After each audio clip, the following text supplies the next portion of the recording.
parte del equipo de tutores del programa formativo Embajadores de la Coexistencia. Estaré siendo la host de esta conferencia el día de hoy. Bienvenidos en nombre de Espacio Ana Frank. Bueno, para los que no saben, Espacio Ana Frank es una organización sin fines de lucro que fue creada en el año 2006 con el propósito de fomentar dentro de la sociedad civil venezolana valores como la coexistencia, la tolerancia, el respeto y la valentía moral. El nombre de esta conferencia está titulada Los muros entre nosotros y está siendo realizada en el marco del programa formativo Embajadores de la Coexistencia. Embajadores de la Coexistencia es uno de los programas que ofrece Espacio Ana Frank en sus distintas áreas de acción. El día de hoy estaremos contando con importantes ponentes, dentro de los cuales está el señor Alberto Morgiuset, que es un gran aliado de Espacio Ana Frank y es especialista en temas relacionados al judaísmo y la cultura judía.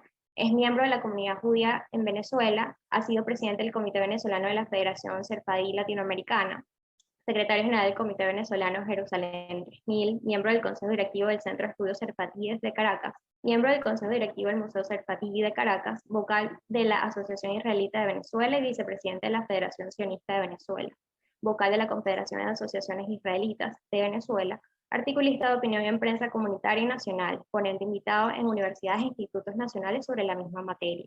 Obtuvo en 2006 el premio Herzl de la Organización Sionista Mundial en reconocimiento de su apoyo a la causa sionista en el ámbito de la educación. También aprovechamos de dar la bienvenida a Ilana Becker, que es presidenta de Espacio Ana Frank. Gracias por acompañarnos. Ella es arquitecto y también estará por acá el día de hoy con nosotros. Bienvenida, Ilana.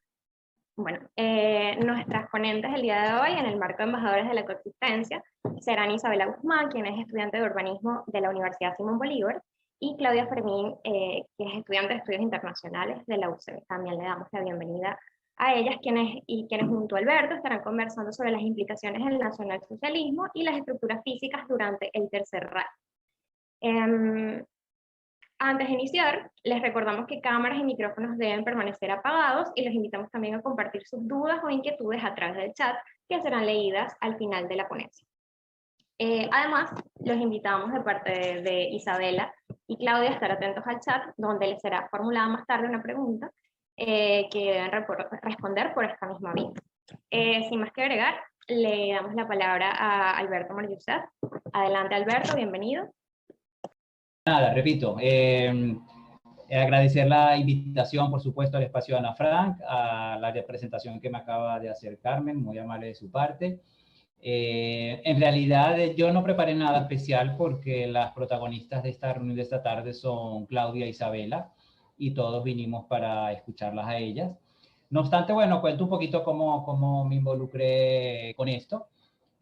Hace varias semanas, Sofía Herrera, que está con nosotros presente, de Espacio Ana Frank, muy amablemente me hizo llegar la monografía que prepararon Claudia e Isabela dentro de la Cátedra de Coexistencia del Espacio Ana Frank, que la titularon Los muros entre nosotros, la discriminación en el régimen nazi y en la actualidad, que es el texto el nombre de la monografía. La presentación de hoy sé que tiene otra denominación. Y la verdad me sentí muy honrado de que se me pidiera mi opinión sobre ese trabajo. Tengo que confesar que disfruté mucho leyéndolo. No lo leí en una primera etapa, estaba con varios compromisos en ese primer momento, pero cuando ya lo pude tomar, lo leí de corrida. Lo disfruté bastante. No puedo decir que me sorprendió, me impresionó gratamente, porque sabiendo que detrás de esto estaban estas dos estudiantes universitarias que ya de por sí, al involucrarse con el Espacio Ana Frank y con el tema de los embajadores por la coexistencia, ya había una predisposición, por supuesto, a encontrarme con un buen material, y afortunadamente fue así, ¿no? Confieso también que hice una lectura crítica, no quise hacer una lectura complaciente. Una vez que se me pidió mi opinión, trato de ser lo más objetivo por un lado y por el otro lado crítico, ¿no? Creo que eso es algo importante que todos tenemos que tener presente. Entonces no fui para nada complaciente en mi lectura y después en la emisión de mi opinión, sino más bien fui, creo yo, que bastante justo. Descubrí varias cosas, aprendí muchas cosas con ellas. La monografía tocaba dos temas que las vamos a ver en la presentación, a los que me siento muy vinculado. Uno es el tema de la visión urbana, que entiendo que lo llevó más Isabela como estudiante de urbanismo. Yo soy arquitecto, igual que Ilana, mi amiga de toda la vida y la presidenta del espacio de Ana Frank. Y los arquitectos, aunque tenemos nuestra área de trabajo, no es directamente la ciudad como un elemento urbano, intervenimos en ella y nos interesa mucho la ciudad. Entonces, bueno, por ahí me sentí, digamos, gratamente también involucrado en la idea porque aprendí muchas cosas con lo que escribieron Isabela y Claudia al respecto, ¿no? Sobre todo, como nos lo van a contar ellas más adelante, el tema del muro, la historia del muro, la evolución o la involución del muro en la ciudad. No les quiero hacer spoiler de la presentación, de los conceptos que ellas van a emitir, pero por ese lado realmente muy gratamente impresionado. Y también con el segundo aspecto que también involucra mi área de interés, que es de alguna forma la historia o la geopolítica, vamos a llamarla ideología, pero particularmente vinculado con el terrible periodo nazi a mediados del siglo pasado y el tema del holocausto o la Shoah como la conocemos en hebreo, ¿no? Y este paralelismo que ellas intentaron y lograron hacer entre el muro como un elemento físico, como un elemento ideológico, me pareció realmente muy bien llevado en todo el texto. Yo, por otro lado, también hice la tarea que me pidió Sofía y no solo leí, sino que mandé mis impresiones en una carta, en una comunicación dirigida a ellos. Y bueno, resalté realmente esto que acabo de decir, ¿no? La profundidad de la investigación histórica que ellas hicieron, la bibliografía en la que se nota que consultaron de alguna manera. Descubrí 2, 3, 4, 5 autores que yo no había leído antes. Muy interesante la bibliografía tocada por ellas, no muy convencional, por cierto. No me pareció que era la bibliografía que uno tiende a ver en los trabajos de urbanismo o del tema de la Shoah propiamente, el holocausto, por lo tanto también tuve por ahí un aprendizaje. Muy clara la presentación, como lo escribieron, muy buena calidad de redacción, lo quiero también destacar, y las reflexiones que ellas vierten en su redacción, ¿no? Como yo les comenté, con un interés bastante, yo diría, constructivo, me dejaron como una expectativa abierta porque me hablaban en el texto, en el título de la monografía, el vínculo con la actualidad y les conté que yo sentí que quedaron un poquito cortas con el tema de la actualidad y lo digo ahorita públicamente porque quiero retarlas abiertamente, públicamente, a que sigan investigando en ese área o profundizando la investigación. Yo sé de que hoy se van a limitar al contexto de la Alemania nazi cuando nos hagan la presentación. Entonces, bueno, ya son sencillamente las cosas que quería comentarles. No me queda más de vuelta agradecer la invitación siempre a Ana Frank, al espacio Ana Frank, en las cosas en las que quieran sentirme involucrado. Desearles a Isabela y Claudia mucha suerte en la presentación de hoy, mucha suerte en sus carreras que asumo yo que van a culminarlas exitosamente y van a tener desarrollo profesional brillante y pedirles y desearles que sigan vinculadas al espacio Ana Frank en el futuro y en líneas generales al concepto de la coexistencia que tan importante es. Realmente es lo que quería comentarles y gracias por la oportunidad.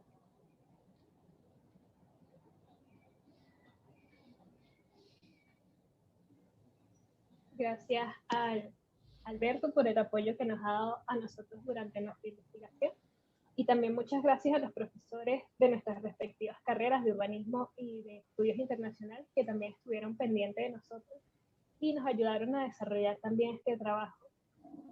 Oficialmente les presento a los muros entre nosotros, un estudio sobre la discriminación y segregación en el régimen nazi desde una visión urbana y sociopolítica. Vamos a ver ahora el contenido de esta presentación. En esta presentación vamos a hablar de las estructuras físicas como los muros sociales. Esa es la parte relacionada con el urbanismo y después sobre las ideologías políticas como muros sociales. Para iniciar nuestra presentación vamos a hablar sobre las estructuras físicas como muros sociales, es decir, sobre las ciudades y los muros. Para hablar de este tema, veremos en la siguiente lámina, es necesario conocer algunos conceptos primero. Hay muchísimos conceptos que hablan sobre la ciudad. El escogido en esta presentación nos referiremos al profesor Morales Stoker, que habla de que la ciudad es una concentración de individuos y grupos sociales con características y condiciones diferentes y con objetivos no siempre coincidentes. Los seres humanos han vivido en ciudades desde hace más de 9.000 años. Y antes de la ciudad conformada como la conocemos hoy en día, los asentamientos se encontraban esparcidos en el territorio y para concentrar los diferentes grupos en las primeras ciudades se usaron diversos mecanismos de presión, y una vez movilizados y acumulados, las personas fueron encerradas tras los muros de la ciudad. Es así como nace la muralla. El sociólogo Louis Mumford hace una crítica que se considera la muralla como elemento primordial de las primeras ciudades, puesto que en muchos casos no hubo murallas, hablando así de las ciudades un poco hacia África, hacia Asia, incluso ciudades en Europa. Pero sí es importante reconocer que la muralla es un elemento predominante en las antiguas ciudades. La muralla surge primero como un símbolo religioso que luego se transforma en un recurso militar. En el plano estético traza una diferencia entre la ciudad y el campo, y en el plano social entre un ciudadano y el forastero. Hoy en día las murallas son poco comunes y se mantienen como patrimonios históricos y turísticos, y los vestigios más claros se perciben en la forma de las ciudades. Aquí tengo 4 fotos. La primera corresponde a Cracovia, que es una de las ciudades que vamos a tratar en esta investigación. La siguiente corresponde a Barcelona, la diferencia entre el barrio gótico y la retícula propuesta por Cerdá. La siguiente es Palmanova, una ciudad en Italia, y la última es Norlingen, una ciudad en Alemania, que además me da apertura para leer el siguiente texto. Normalmente en las ciudades, afuera de las murallas, se podía leer el Stadtluft macht frei, que dice, en realidad significa el aire de la ciudad te hace libre, y todo en este tema del holocausto nos recuerda irónicamente al Arbeit macht frei, que es el trabajo te hace libre, que se podía leer dentro al entrar a los campos de concentración, específicamente a Auschwitz-Birkenau. Vamos a hablar sobre fragmentación urbana y segregación socioespacial. Pues en las ciudades siempre es importante recordar que ha existido esta diferenciación social a lo largo de la historia, y consiste simplemente en la identificación de un grupo o un individuo en las estructuras sociales ya establecidas. La diferenciación social se refleja en el territorio y se conoce como fragmentación urbana. Un fenómeno social efectivamente puede generar un fenómeno urbano y viceversa. Un fenómeno urbano puede generar un fenómeno social. El espacio urbano se despeja sobre el que se reflejan las desigualdades sociales. Si lo pensamos en un modo un poco más religioso, y pensamos lo que dice el Génesis, del Dios creó al hombre a su imagen, asimismo ocurre en las ciudades. Los hombres construyen la ciudad a su imagen, con los valores, con lo que piensa y lo que cree, y cómo están formados esos valores dentro de la organización social a la que pertenecen. El urbanista Almandós nos recuerda que la grandeza urbana no se mide por su tamaño o densidad, que es lo que normalmente hacemos cuando hablamos de ciudades, sino que se mide por su capacidad para albergar armoniosamente las diferencias y contrastes que ocurren en su heterogeneidad.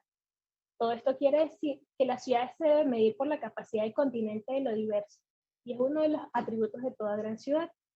Aquí podemos ver también 3 imágenes de ciudades. La primera, otra vez, es de Barcelona, y la diferencia que existe entre la cuadrícula ya planteada en el siglo XX y el barrio gótico planteado en la época medieval dentro de España. Podemos ver cómo se diferencia realmente en la forma, y no nos habla de algo negativo, sino que la ciudad pudo agrupar todos estos barrios para formar la gran ciudad que es Barcelona. En la siguiente imagen tenemos una imagen de Caracas, Venezuela, específicamente la parte de Petare con la Urbina, y aquí podemos ver la diferencia tan grande que existe entre el barrio de Petare y estos edificios residenciales de la Urbina, y cómo el barrio se va formando orgánicamente dentro de la montaña, mientras los edificios notan algo más planificado. La fragmentación no tiene que significar necesariamente algo malo dentro de las ciudades, aunque en estos ejemplos, lo que es el de Caracas y el siguiente, que es Ciudad del Cabo, sí nos hablan de unas diferencias sociales bastante grandes, que es la diferencia entre las viviendas de una clase alta y las viviendas de una clase baja, y cómo se refleja esto en el territorio efectivamente, y por qué las ciudades siguen manteniendo este tipo de estructuras dentro de ellas. Pues ayer nos menciona que las ciudades han demostrado su capacidad para sedimentar las diferentes capas de su historia. Esto nos habla no solo de la historia medieval y la reciente en el caso de Barcelona, sino de la historia de los seres humanos como cultura. Ya conociendo sobre estos términos tan importantes para esta investigación, vamos a ver en la siguiente lámina una frase muy importante y bastante impactante dentro de un libro de una obra de Shakespeare. ¿Y por qué razón? Porque soy judío. No tiene ojos el judío, no tiene manos el judío, no tiene órganos, miembros, sentidos, afectos y pasiones. No se nutre del mismo alimento, no se hiere con las mismas armas, no está sujeto a las mismas dolencias y no se cura con los mismos remedios. No se calienta, no se hiela al sol, al calor y al frío, el mismo verano y el mismo invierno que el cristiano. Ya esto nos lo decía William Shakespeare en los años 1600, efectivamente, que se publica esta obra, nos habla de que ya había antisemitismo dentro de la comunidad europea y se estaba discriminando alrededor del mundo. Y es por eso que el miedo a los judíos llevó a la fundación del gueto, que es lo que veremos en la próxima lámina.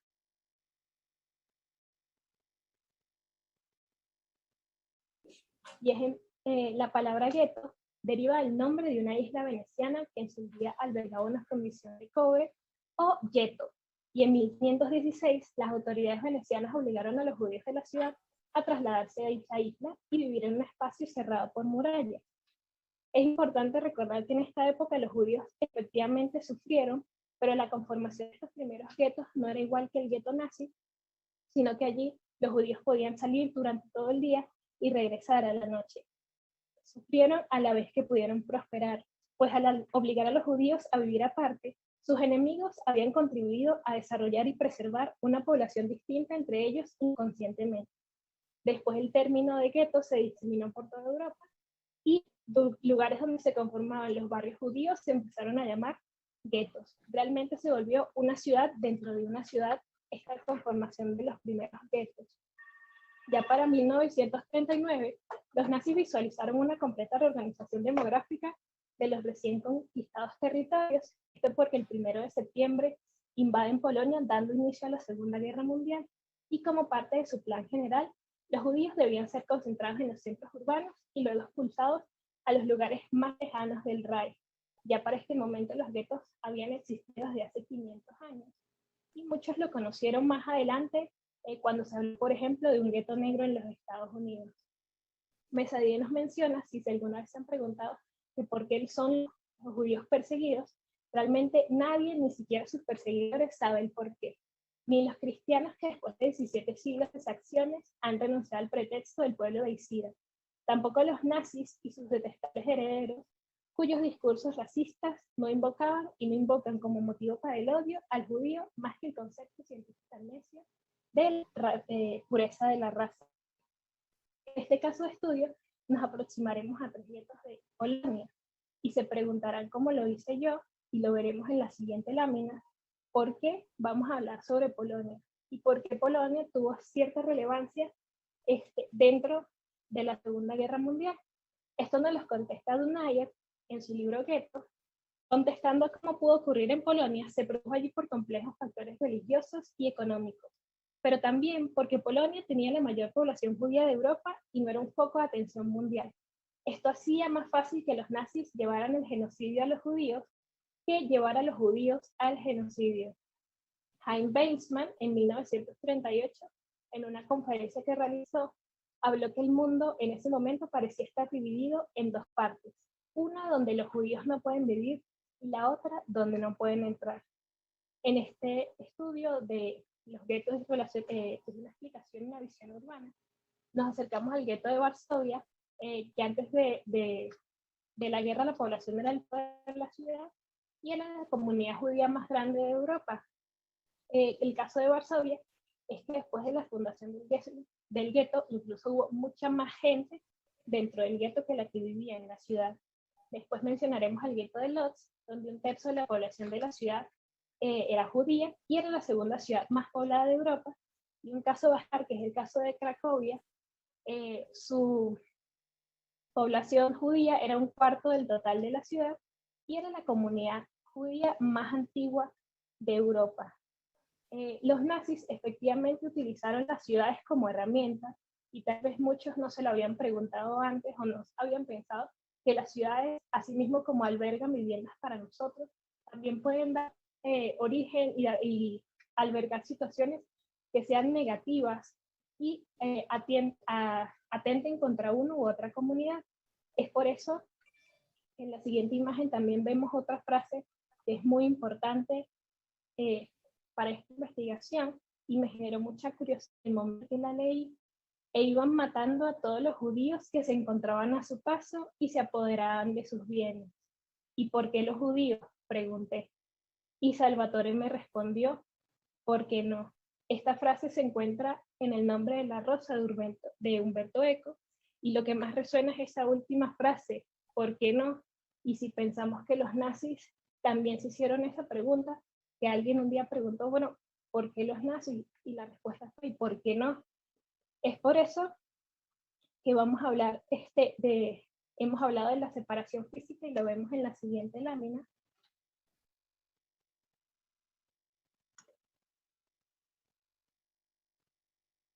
Franco Martínez nos habla de que la separación ya no era solo en la estructura física de la ciudad, sino en el vestido, para evitar contacto aún en los momentos de encuentro. Es necesario hacer la diferencia, pues la diferencia es asimismo ficticia. No había ninguna diferencia entre el judío y el no judío, pero el color amarillo en el vestido hablaba de la muralla. El espacio físico de la muralla se transforma y pasa a estar dentro de la ciudad. El gueto fragmentó la ciudad realmente.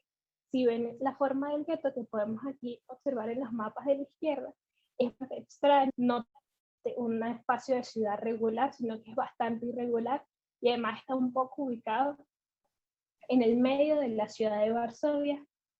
Se fue construido en 1940 y de 1943 con la insurrección. En este ejercicio que yo es cómo sería si levantaran el gueto el día de hoy. No era en la esquina de la ciudad, estaba en todo el medio, y una crítica que se le hace a estos edificios, podemos ver aquí en el 3D, es una forma de ellos decir que efectivamente no hubo un gueto, que están tratando de hacer de Varsovia una ciudad nueva y olvidar ese pasado tan oscuro que conformó el gueto. Vamos pasando y podemos ver otras perspectivas de este 3D, de cómo se ven estos edificios bajos que probablemente mantienen la misma altura desde los años 40 y los grandes edificios que ya nos hablan de la modernidad del siglo XX. Pasamos una vez más las imágenes y aquí podemos ver un poco cómo se vería esta sombra de las personas delante del muro. El muro del gueto de Varsovia tenía 4 metros de alto. Ahorita piensas y dices, estos edificios están bastante altos, la muro. Vemos que para ese momento no existían todos estos edificios altos alrededor del muro para que nadie pudiera entrar y nadie pudiera salir. La siguiente ciudad que veremos en la siguiente lámina es la ciudad de Lodz, que era la segunda ciudad más poblada de Polonia. Nos habla Jodelet que es necesario conocer el papel de la memoria en la construcción del sentido del espacio urbano y reconocer la necesidad de luchar contra la negación del pasado, así sean capítulos muy oscuros para restablecer las identidades urbanas. Ya mencioné que se le hace una crítica a Varsovia por estos edificios altos que tratan de desviar la mirada hacia ese pasado del gueto, y en la ciudad de Lodz tenemos algo muy particular, que es que aquí no quedó ni siquiera levantado ninguna parte del muro. Los nazis destruyeron sistemáticamente el gueto y borraron todo rastro de él, y quienes hicieron estas limpiezas de todos los escombros del gueto fueron los últimos residentes de Lodz en 1944 antes de ser enviados a los campos de concentración. Las ciudades efectivamente son las que tienen la historia de la humanidad, y por esta misma función de palimpsestos y pergaminos, de agrupar las capas de toda la historia de las ciudades, y es lo que no ocurrió en Lodz. Podemos ver que en imágenes que los edificios son bastante bajos y probablemente hayan sido así durante la estadía del gueto. También aquí puse la pared de 4 metros y cómo se vería desde afuera todo este muro en medio de la ciudad, porque al igual que en fue puesto en medio de la ciudad, siguiendo casi ningún orden específico, más que el trazado de las calles para interrumpir o permitir que las personas pasaran por esas calles. Finalmente nos vamos a aproximar en la próxima lámina a la tercera ciudad que hice este estudio urbano, que es la ciudad de Cracovia. La ciudad de Cracovia es un caso muy particular, ya lo había mencionado. Está hecha por una ciudad, está hecha por tolerancia y conflicto, y después de la Segunda Guerra Mundial fue necesaria una nueva reestructuración del espacio, y esta dependía de la desaparición de las relaciones intergrupales conflictivas para así armonizar a la población urbana. O sea, el lugar donde se establece el gueto de Cracovia no era ni siquiera el barrio judío de Cracovia, sino un barrio pobre y en decadencia justo al otro lado del río donde estaba el barrio judío. Los alemanes forzaron a los judíos en 1943, igualmente que en la ciudad de Lodz, a destruir el muro y a derribarlo para así reincorporar el área de la ciudad como si nada hubiera pasado, que ahí no hubo ningún tipo de personas viviendo, no se levantó ningún muro cortados, y así toda la comunidad de Cracovia judía dejó de vivir. En Cracovia habían vivido judíos 300 años aproximadamente antes de la aparición de los nazis dentro de la escena mundial. Aunque había habido pogromos, los judíos habían sido expulsados de Polonia, vueltos a invitar, o expulsados otra vez a lo largo de estos 300 años. Fueron por última vez expulsados en la Segunda Guerra Mundial. En esta ciudad aún quedan guetos, restos del muro, y algo muy particular del muro de esta ciudad, del gueto, que podemos ver en las siguientes imágenes, es que el muro no fue construido netamente de ladrillo, como en el caso de Varsovia, de concreto, sino que también fue hecho, se utilizaron algunos símbolos judíos, algunas estatuas, y algo muy especial que en la entrada de esto es que había lápidas del cementerio judío, y esto era un claro mensaje para decirle a las personas que vivían allá adentro que ellas no iban a salir vivas, sino que iban a salir en su tumba. Ese era el último lugar donde ellos iban a estar viviendo, y esto nos demuestra cómo las cosas físicas dentro de la ciudad, los muros, las paredes, los espacios, pueden mandar mensajes tan negativos y alargar la guerra dentro de nuestras propias ciudades. En la política, Aristóteles afirma que una ciudad está compuesta de diferentes clases de hombres y sin puede dar origen a una ciudad. Esto es muy importante.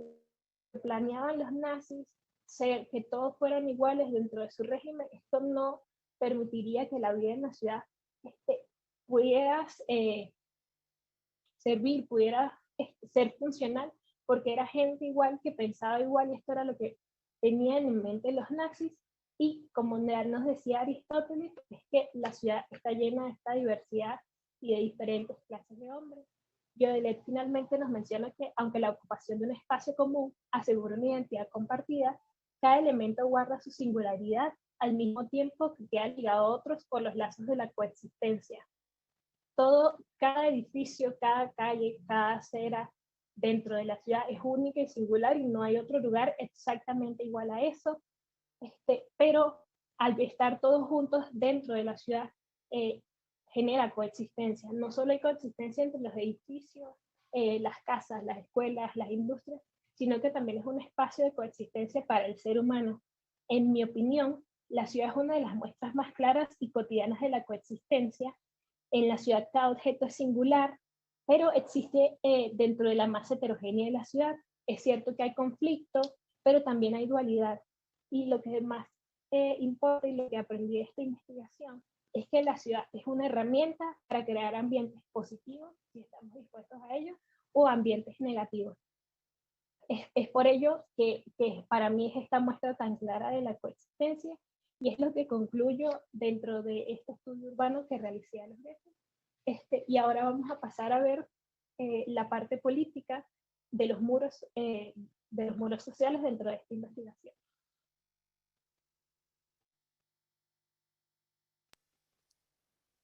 Muy buenas tardes a todos. Después de esa excelente ponencia de mi compañera Isabela, vamos a dar paso a una segunda parte de esta presentación que nos va a llevar más que todo a esos muros invisibles, entendiéndose estos como las diferencias que pueden existir, y cómo dentro de esas diferencias puede existir tanto la exclusión como, digamos, que la discriminación dentro de ellos. Para esto tomamos lo que son las ideologías políticas como muros sociales, un tema que parece totalmente desligado al urbanismo, pero que de alguna manera u otra Isabel y yo nos encargamos de que se complementaran muy bien. Y dentro de este veremos lo que son las cristalizaciones de estas ideologías a través de esos muros. Para poder comenzar dando apertura a este tema, necesitamos entender o precisar algunos conceptos muy básicos que seguramente tal vez también muchos conocen, pero nos permiten llegar al punto que nos interesa, que es el nacionalsocialismo. La siguiente lámina, por favor. Ok, entramos en la definición de las ideologías.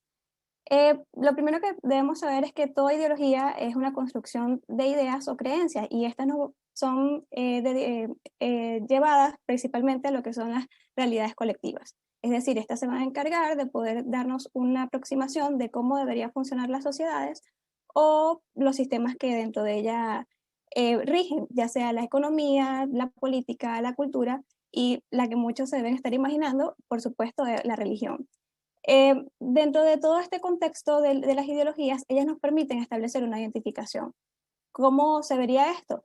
A través de lo que son características compartidas que comparten, valga la redundancia, un grupo en específico. Y de esta manera se pueden crear las diferencias, es decir, establecer una diferencia entre el ellos y el nosotros. Entonces, entendiéndolo de esta manera, las ideologías políticas nos llevan a establecer o pueden modificar la configuración de los grupos sociales.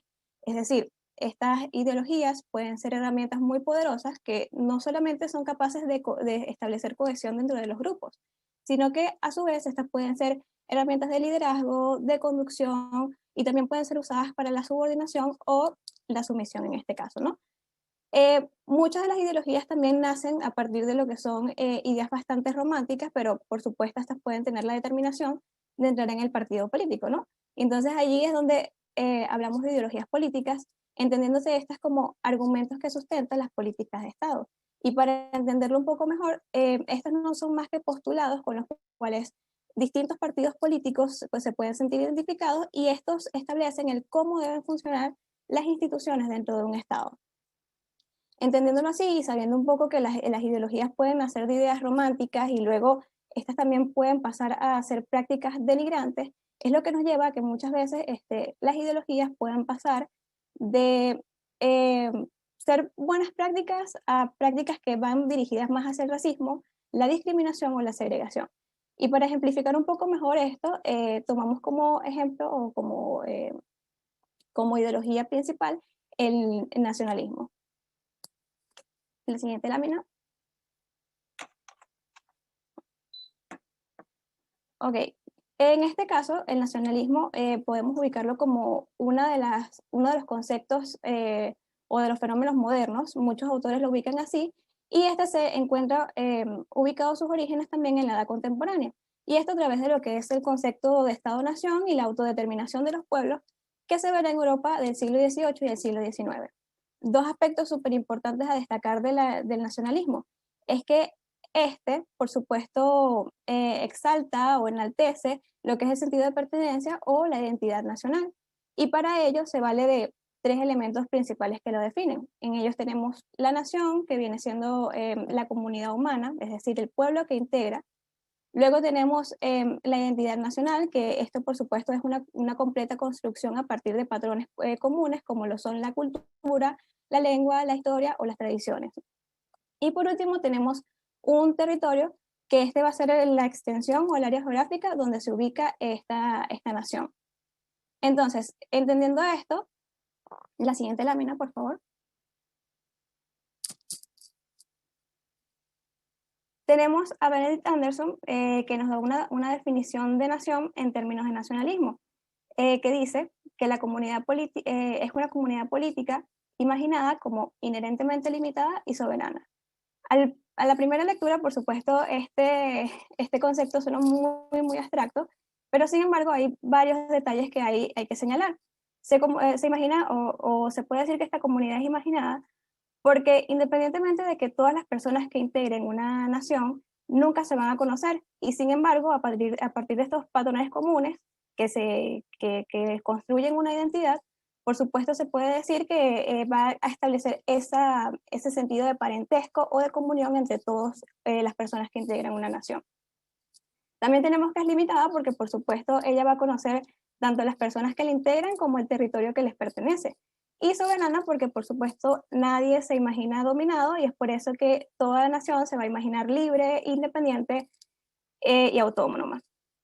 Entendiéndolo de esta manera, es preciso señalar también dos cosas importantes, que el nacionalismo se basa en dos principios, ¿no? Y estos principios están dentro de lo que es la soberanía, como ya les dije, la autonomía de los pueblos, y también la nacionalidad en términos de sus ciudadanos. Entonces, basado en estos dos principios, nos remontamos nuevamente a Europa Occidental con dos movimientos bastante llamativos y donde veremos una dualidad del nacionalismo. No, la lámina anterior, por favor. Ok, como les decía, veremos dos movimientos, ¿no?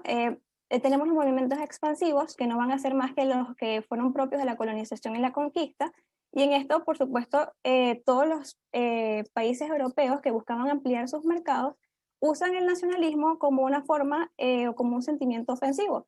Y en este sentido, veremos cómo se despliegan lo que son movimientos militares y se sustenta o se argumenta la guerra a partir de lo que es el discurso de la superioridad natural, es decir, la superioridad tanto de algunas naciones, de algunos pueblos, como de algunas razas. Sin embargo, por otro lado, tenemos los movimientos defensivos, que no serán más que aquellos movimientos en los cuales el despertar del nacionalismo creó unificación, y en esto las colonias se levantan como una especie de reclamo de estados independientes y autónomos para aquellas culturas oprimidas o aquellos territorios que estaban siendo invadidos. Entonces, de esta manera tenemos que puede ser tanto una doctrina de liberación como puede ser una doctrina de subordinación del individuo a la colectividad. Pero, ¿qué pasa con esto? Y nos detenemos un poco en lo que son los movimientos expansivos. Es que estos tienen una particularidad que al momento de sustentarse en esa superioridad de la raza o de esa imposición de una sola identidad, tenemos un efecto homogenizador. Y muchas veces cuando tomamos, digamos que esta manera de clasificar a las personas en su raza, o la tomamos como uno de los requisitos para formar parte de una nación, es lo que nos lleva a caer en la racialización, que esto no se convertirá en más que políticas segregacionistas por parte de los estados en contra de grupos minoritarios. Entonces, ahora sí pasamos a la siguiente lámina.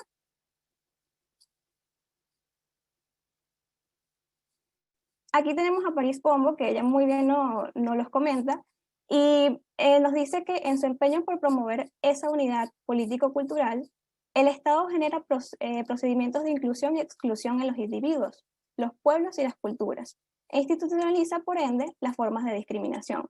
Y esto lo veremos mucho más claro en el tema que realmente nos importa, que es el nazismo en Alemania a partir del siglo XX, ¿no? Veremos cómo un nacionalismo exacerbado nos puede llevar a grandes actos políticos que pueden ir desde la violencia hasta poder generar la guerra. Siguiente lámina.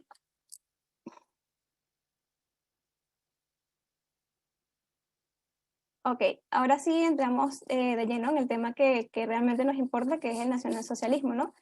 Y para poder entrar, tenemos un breve contexto histórico, empezando desde el año 1920, donde tenemos que Hitler, una vez que está dentro del Partido Obrero Alemán, decide cambiar su nombre por Partido Nacional Socialista de los Trabajadores Alemanes, ¿no? Y si nos vamos un poco más adelante, sería para el año de 1930, donde podemos ver que en Alemania se encontraba principalmente un descontento social, y esto se generó a raíz de los grandes desempleos en masa que se vinieron o que vinieron surgiendo a partir de la Gran Depresión de 1929. Y también que debemos reconocer el Tratado de Versalles y las grandes indemnizaciones que Alemania tenía que pagar para la época. Entonces, en este sentido, encontramos en la Alemania de 1930 tres clases sociales que se van a ver dentro de un descontento social.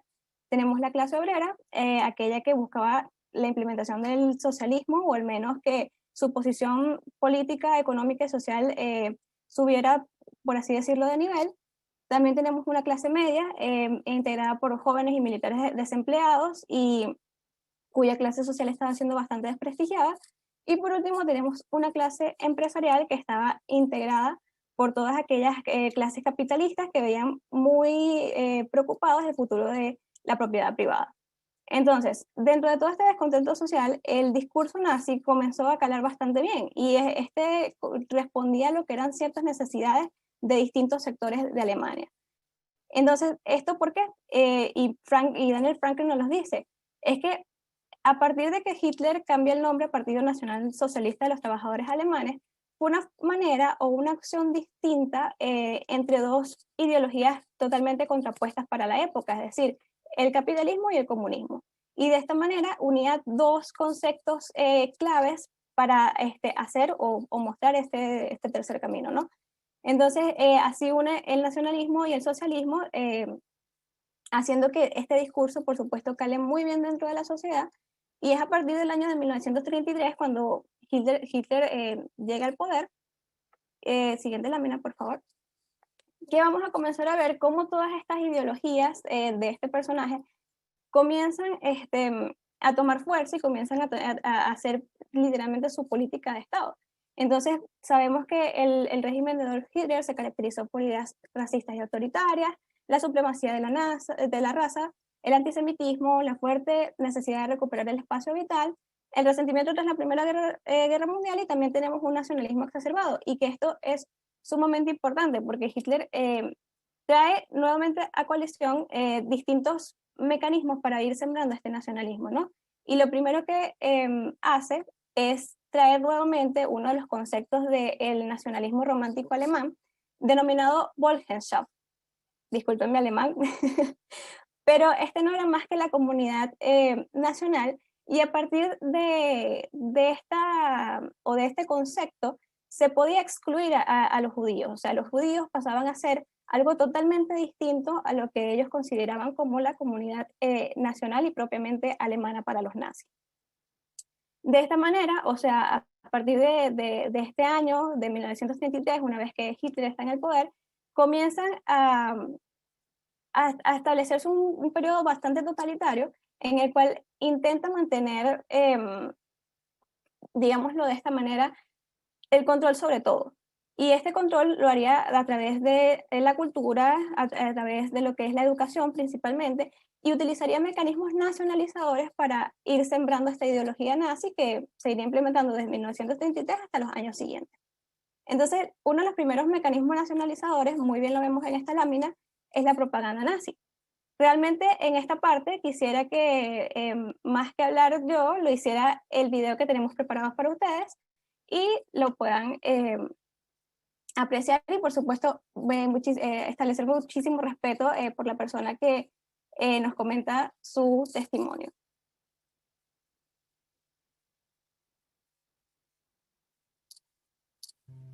El muro no surgió de repente. La construcción comenzó en abril de 1940. Eran secciones de muro o barrera de alambre de púas. Aparecieron en diferentes lugares.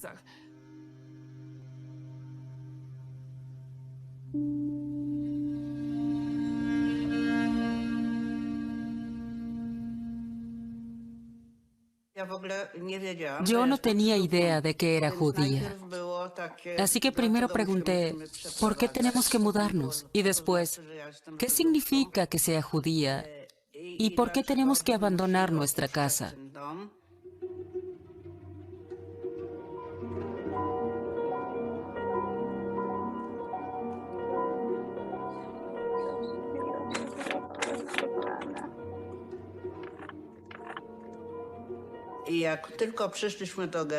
Cuando llegamos al gueto, lo primero que vi fue un cartel terrible. No quería ser como esos judíos del cartel. Estaba desesperada porque me veía obligada a vivir allí. Pensaba que todos los judíos tenían que verse así.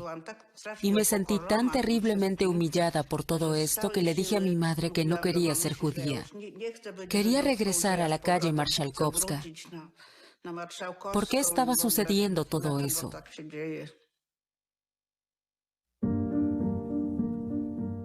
Anuncio. De acuerdo con la orden del jefe del distrito, Con efecto inmediato se crearán zonas residenciales judías cerradas en el área del distrito de Varsovia, con el objetivo de evitar el riesgo de epidemia.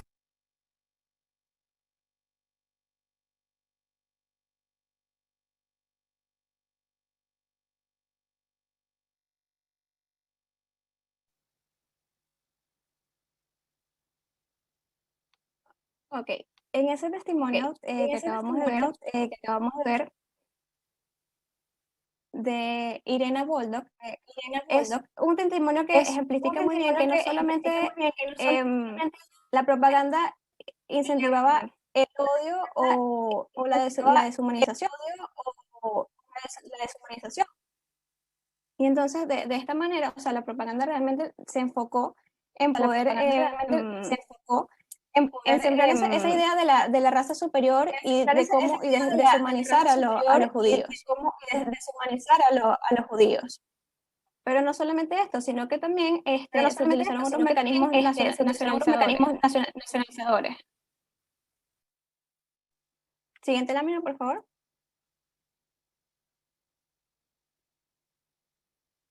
Y dentro de esto tenemos lo que son las leyes de Nuremberg. Las leyes de Nuremberg, por supuesto, legitimaron en mayor sentido la discriminación. Y esto a partir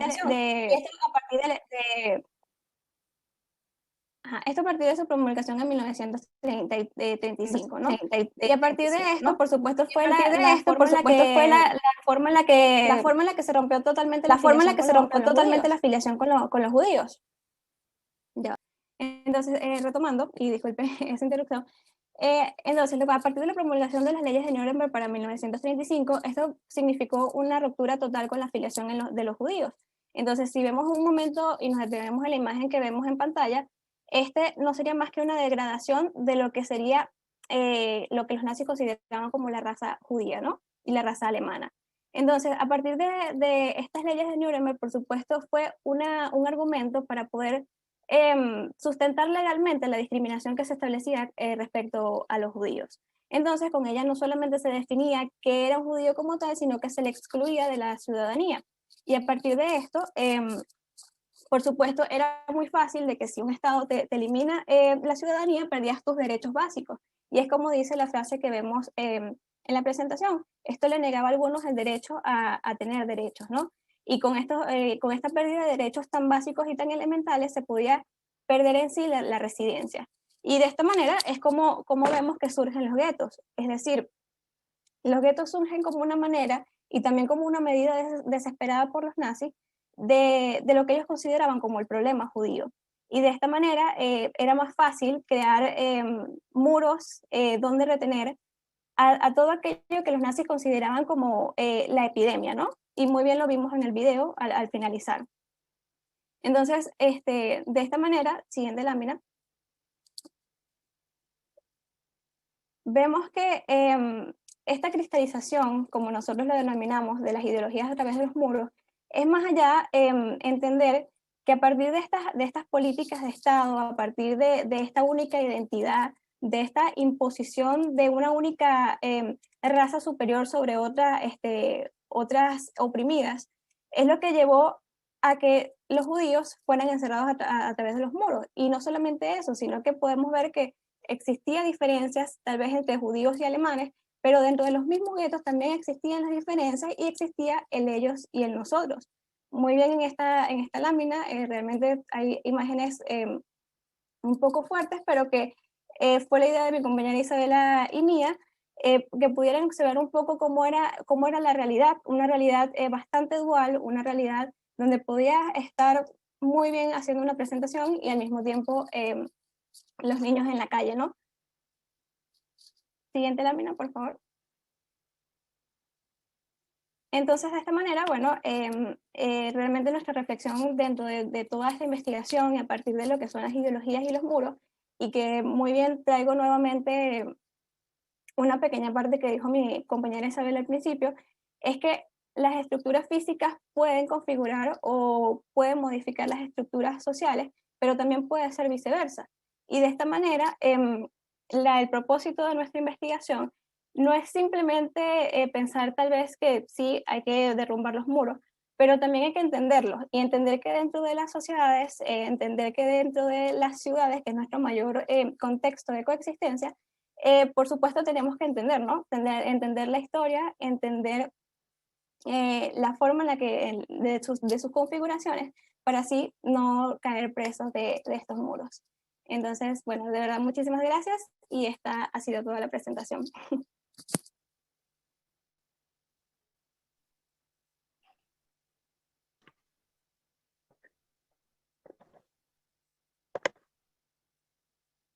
Muchísimas gracias a Claudia y a Isabela. Aprovechamos también la oportunidad para darle la bienvenida a Paulina Gamos, miembro de la Junta Directiva Espacio Ana Frank, quien nos acompaña el día de hoy. Hay una dinámica pendiente en el chat. Hay una pregunta que las ponentes nos dejaron y es la siguiente. ¿Qué actitudes o pensamientos pueden generar muros entre nosotros? Compartámoslo por acá en una palabra. Mientras tanto, me gustaría pues darle la palabra a Ilana o al señor Alberto, por si tienen algún comentario, algo que compartir con respecto a la ponencia que han venido desarrollando las chicas. Muchas gracias. Bueno, yo pienso que Alberto es el que tiene la palabra hoy, el día de hoy, pero sin embargo quiero felicitarlas por la excelente presentación que tuvieron y el trabajo que de verdad se ve que tuvieron que hacerle, tuvieron un empeño enorme en construir a través de estos conceptos un trabajo tan coherente.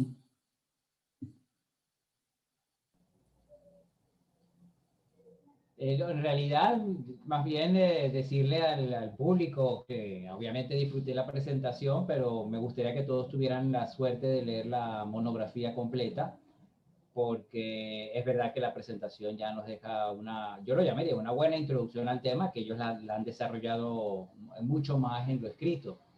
Entonces, no sé si lo que se me ocurre, ya no sobre el tema en sí, sino dirigido hacia ella o hacia digamos, el concepto de los embajadores por la coexistencia, si hay una forma que hayan pensado que esto pueda llegar a un público mayor, ¿no? Sí, como dijo en principio también, no lo quiero olvidar, me gustaría que ellas siguieran con el abrebocas que presentaron de traerlo a la actualidad. Le informo al público que en la monografía ellas ya hicieron una especie de actualización, de salida del contexto del nacionalsocialismo para ver cómo el tema del muro y la ideología está presente en otros momentos de la historia. Lo vimos un poquito ahora, pero se ve con más profundidad en el escrito. Entonces, bueno, repito, me gustaría que ellas siguieran desarrollando ese tema y si a la vez hay alguna forma que se le pueda hacer llegar a más gente. Por otro lado, sí reforzar la pregunta que ellas lanzaron a los participantes y me encantaría ver qué responde el público presente para también nutrirnos de eso, ¿no? Gracias, Ilana y Alberto.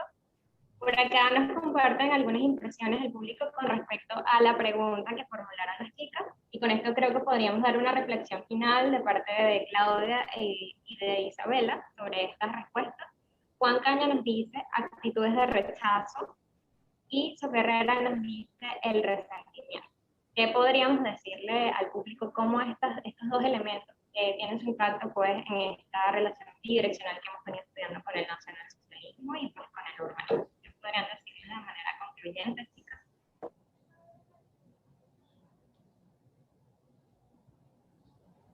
Bueno, esa pregunta y muchísimas gracias a los que participaron.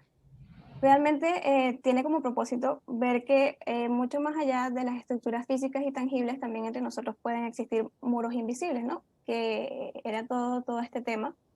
Entonces, desde un punto urbano y desde un punto también sociopolítico, como es el caso que nos compete en esta última parte, o sea, es como dije un poco al final, ¿no? Que tanto las estructuras físicas pueden llevarnos a las estructuras sociales o las estructuras sociales pueden llevarnos a las físicas. Entonces, de esta manera, o sea, y con esta pregunta también, y también un poco tomando lo que dijo Alberto Moll-Joseph respecto a todo este paralelismo con la realidad, es que básicamente lo vemos hoy día, o sea, no es algo distinto ni alejado a nosotros, o sea, de verdad es una cuestión de que podemos verlo así no queramos. O sea, en el contexto venezolano también es fácil verlo, al igual que también es fácil observarlo en las noticias hoy en día. Entonces, bueno, esa era un poco la pequeña reflexión en este paralelismo también con la actualidad.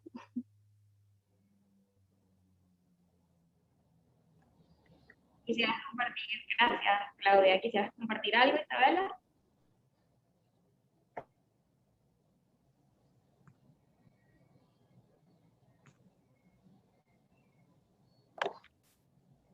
Bueno, Claudia realmente tiene razón, y es lo que yo mencionaba en una de las láminas, que por ejemplo pantalla amarilla, la banda azul, sea cual sea la que tuvieran que utilizar, se volvió efectivamente una muralla en las habitaciones sin necesidad de tener que construir algo físico, sino que nada más mirando al otro existía esta diferencia, y es algo que debemos tener muy en cuenta el día de hoy, porque esa misma cita decía que la diferencia era ficticia, que no hay ninguna diferencia entre unos y otros, sino que son cosas que construimos más bien en nuestra mente, y por nuestras culturas, por el lugar donde vivimos, y es lo que debemos luchar todos los días para acabar con esos muros que hay entre nosotros. Bueno, muchísimas gracias a las dos chicas por sus reflexiones, nuevamente al señor Alberto, a Ilana, a todos los participantes. Quisiera concluir dándole pues la palabra a Sofía Herrera, que es la coordinadora de Juventud de Espacio Ana Frank, y muchísimas gracias, esperamos que de verdad la ponencia haya sido del agrado de todos. Realmente paso únicamente pues darles las gracias a ustedes por no solo participar, sino también felicitando nuevamente a Claudia e Isabela. Ellas dos son únicamente una pequeña muestra de la cantidad de proyectos increíbles que han hecho en Embajadores de la Coexistencia. Ellas aparte se dedicaron a la parte de investigación. Desde el principio creo que fue algo que les nació el poderse dedicar a un proyecto como el hacer una monografía y además poderlo transformar finalmente en una actividad para todo el público. Entonces, bueno, finalmente creo que agradecerles a ellas, felicitarlas por el increíble esfuerzo, que bueno, creo que aquí vemos ya que son 100% capaces de poder dominar el contenido, que estamos ansiosos de poder conocer más y que por supuesto pronto ya queremos ver publicadas esta monografía pues en nuestras redes y poderles ofrecer al público. Muchísimas gracias por acompañarnos esta tarde y espero puedan acompañarnos en una próxima oportunidad. Feliz tarde.